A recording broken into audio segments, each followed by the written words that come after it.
Ragazzi, buongiorno a tutti, ben ritrovati qui su Radio Rossonera, mercoledì 16 ottobre 2024 e siamo qui per iniziare la giornata con un nuovo editoriale da parte di Enrico Boiani, quindi buona colazione, buon inizio di giornata, buon rientro da lavoro, buon inizio di ferie, non lo so, qualsiasi cosa stiate facendo, buongiorno a tutti e grazie davvero di cuore a chi ci sta supportando e sta continuando a farlo anche in queste settimane di sosta, che lo sappiamo, sono settimane un pochino vuote a livello di argomenti, anche perché il Milan sta vivendo una fase un pochino così di stallo da tanti punti di vista, quindi tutti quelli che sono ancora qui con noi, che continuano a guardare i nostri video e a supportarci, ragazzi, grazie veramente di cuore per continuare a farlo. Se vi va potete farlo con le solite modalità gratuite, con i like, con i commenti, quindi arriviamo a 1000 mi piace, cliccate questo benedetto pollicione all'insù, attivando la campanella per tutte le notifiche, se vi va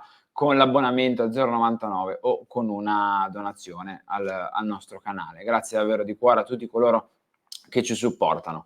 Leggiamo i temi di giornata, un editoriale un pochino più breve, quello di oggi, perché come vi dicevo la sosta nazionale sta per giungere al termine, ci sta regalando anche una più che buona Italia, quindi io perlomeno sono felice di vedere una nazionale un po' più convincente rispetto a quella dell'Europeo. Il Milan tornerà in campo contro l'Udinese a San Siro sabato alle ore 18 e quindi andiamo ad affrontare i temi, partendo proprio da uno legato un pochino alla nazionale, ovvero Tonali e Maldini, errori madornali, è il primo tema di giornata.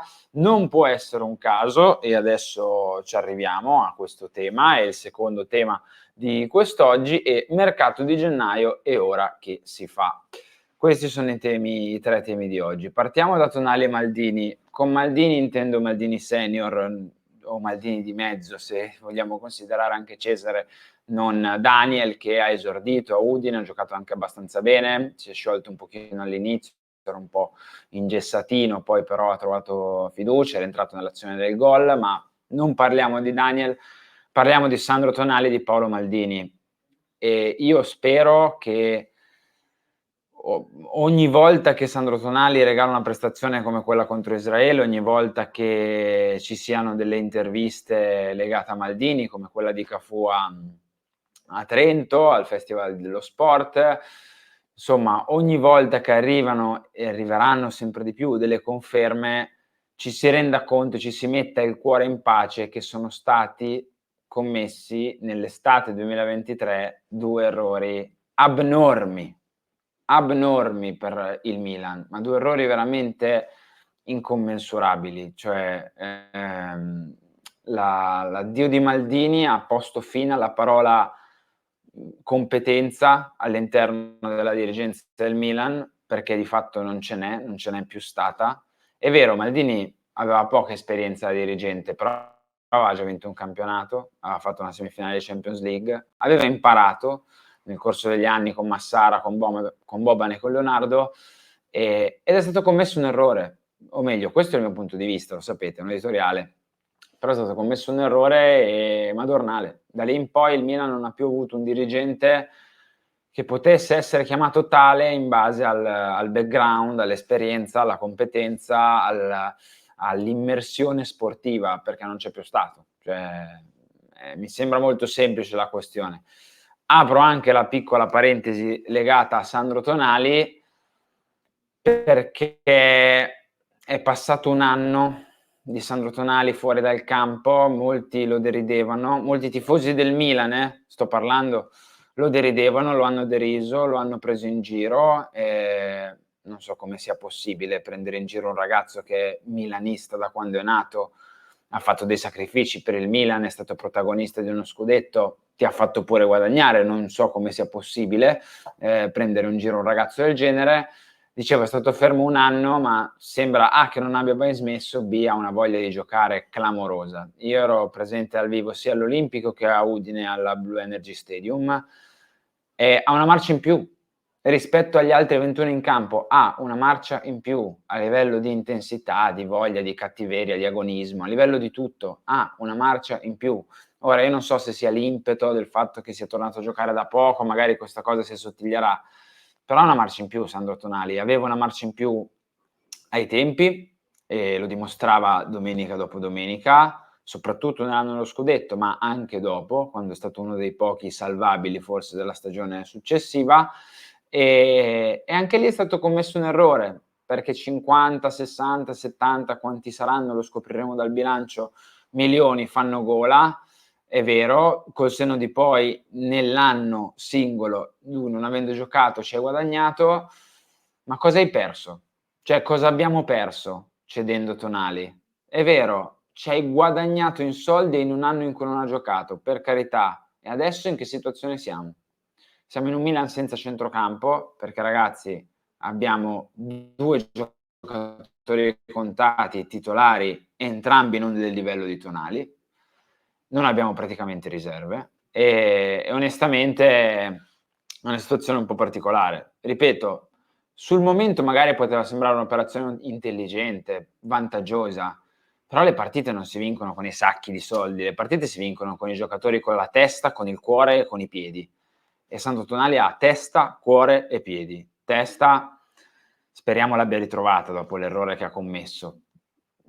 Però cuore e piedi sono indiscutibili e con piedi non intendo tecnica pura di gioco, intendo saper giocare a calcio. Cosa abbiamo perso? Abbiamo perso tanto. Spero, ripeto, spero vivamente che abbiamo capito finalmente, perché alcuni, ripeto, non lo avevano capito o magari hanno idee diverse, però prendevano in giro queste 2 persone. Tifosi del Milan, ragazzi, non sto scherzando, non me lo sto inventando. Tifosi del Milan prendevano in giro sia Sandro Tonali che Paolo Maldini. Il mio augurio è che abbiamo capito che forse così male con Sandro Tonali e Paolo Maldini, al netto degli errori, al netto delle cavolate, al netto di Origi, al netto di De Ketelaere, tutto quello che volete, il mio augurio è che abbiamo capito che forse almeno evitare di prendere in giro 2 bandiere o pseudo tali del Milan, Maldini bandiera, Tonali lo poteva diventare, forse sarebbe meglio evitare di prenderli in giro. Passiamo a non può essere un caso e ve la spiego. Yunus Musa segna in nazionale giocando titolare nei 2 di centrocampo. Teo Hernandez, per carità, contro Israele, è una nazionale sicuramente non di primissimo livello, gioca una buonissima partita. Rafael Leao non fa gol e non fa assist perché è un po' sfortunato con un palo, Bruno Fernandes si mangia un gol praticamente fatto, ma domina col Portogallo, venendo eletto MVP un po' da tutte le testate. Potrei credo andare avanti, mi dispiace che non abbia esordito Gabbia, ma penso che potrei andare avanti anche con altri interpreti. Reinders in nazionale, più nelle soste precedenti che in questa, ha sempre reso molto bene. Non può essere un caso che i giocatori del Milan, fuori dal Milan, siano di un livello differente, di un livello estremamente superiore. Cioè non può essere un caso questa cosa, non può essere una casualità, ok? Così come non può essere una casualità che i giocatori, se vanno via dal Milan, poi rendono. Salmaquera a Bologna, Daniel Maldini altrove, tutti i giocatori o molti giocatori che hanno salutato il Milan poi hanno reso negli ultimi anni. E non può essere un caso nemmeno questo. Queste 2 cose non possono essere un caso, ci devono far capire le partite con la nazionale lasciano il tempo che trovano, lo sapete, io sono molto dell'idea che soprattutto le partite estive delle nazionali, le competizioni nazionali a volte danno degli abbagli clamorosi, io sono sempre stato di quest'idea qua, ma nel corso della stagione il fatto che praticamente quasi tutti gli altri giocatori del Milan vanno in nazionale e rendono in maniera nettamente opposta a livello d'atteggiamento, di mentalità, di intensità, di predisposizione al sacrificio, rendono tutti molto meglio rispetto a quando sono al Milan. E non può essere un caso.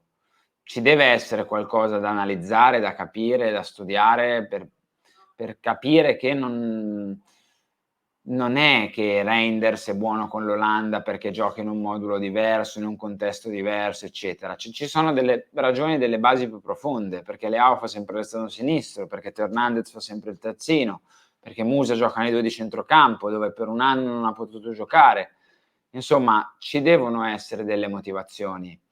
Dobbiamo provare a capire cosa succede a questi ragazzi quando indossano la maglia del Milan, il perché si comportano in un certo modo sbagliatissimo, perché fanno certe cose, perché sembrano svogliati, perché sembra che ti facciano un favore, perché entrano in ciabatte. Perché con le nazionali non succede questa cosa? Cioè, perché i giocatori quando vanno altrove fanno bene? E bisogna riflettere su questa cosa qua, secondo me, perché non è scontato che sia così. Un giocatore potrebbe andar via e comportarsi allo stesso modo.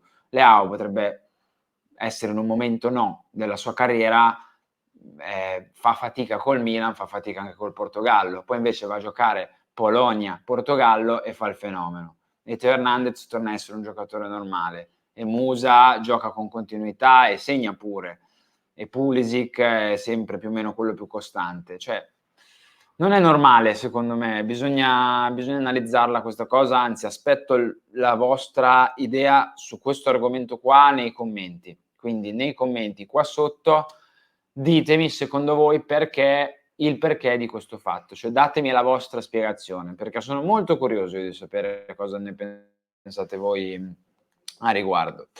Chiudiamo anche qui molto rapidamente col mercato di gennaio. Adesso che si fa? Posto che dobbiamo comprare un centrocampista, e se non compriamo un centrocampista è follia pura, quindi io mi aspetto un centrocampista.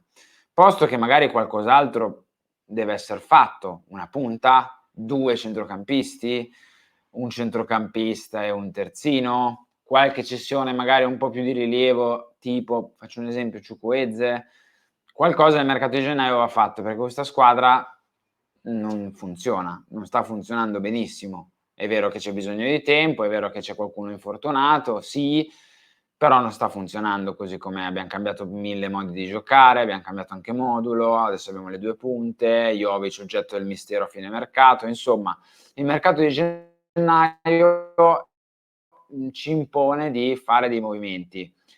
Le liste ci impongono di andare su giocatori italiani.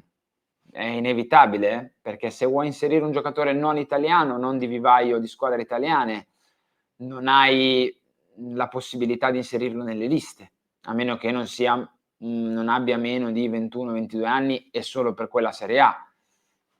Capite che c'è un problema di fondo: o si comprano giocatori italiani di vivaio Italia, oppure si libera dello spazio, ma liberando dello spazio vuol dire perdere pedine che già hai, e noi siamo contati. A centrocampo sei contato, in attacco sei contato. Gli unici reparti in cui non sei contato sono gli esterni offensivi, i difensori centrali e il terzino destro. Cioè, questi sono gli slot in cui tu non sei contato, perché a centrocampo, in attacco, per il terzino sinistro si contano sulle dita di una mano i giocatori, quindi bisogna fare qualcosa. Anche qui ditemi su che profilo andreste. Ho letto Ricci. Guardiamoci negli occhi e parliamoci chiaro.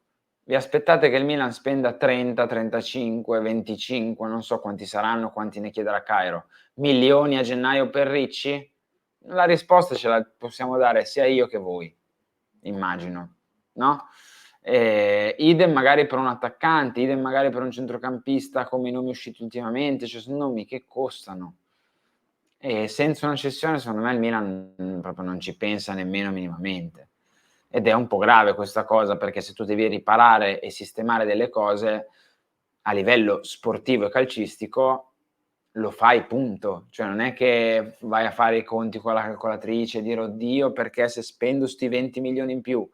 Dal punto di vista sportivo, se sei una società sana e che funziona, se devi sistemare delle cose le sistemi. Poi capisco le motivazioni economiche e tutto quanto, però non mi convincono più di tanto, ecco, non ne sono così convinto. Ragazzi, siamo arrivati alla fine di questo editoriale di quest'oggi, fatemi sapere la vostra, ripeto, sul punto 2, cioè datemi una vostra risposta, scrivetemi commenti anche sugli altri argomenti, se vi va, anche sul mercato di gennaio, cosa fareste voi, su che nomi andreste voi e via dicendo. Io vi do appuntamento a Mattino Milan e poi tutti gli altri contenuti di oggi, ricordandovi poi che torneremo qui con l'editoriale alle 7 di mattina settimana prossima, mercoledì prossimo. Io vi mando un saluto e un abbraccio da Enrico Boiani e niente, buona giornata.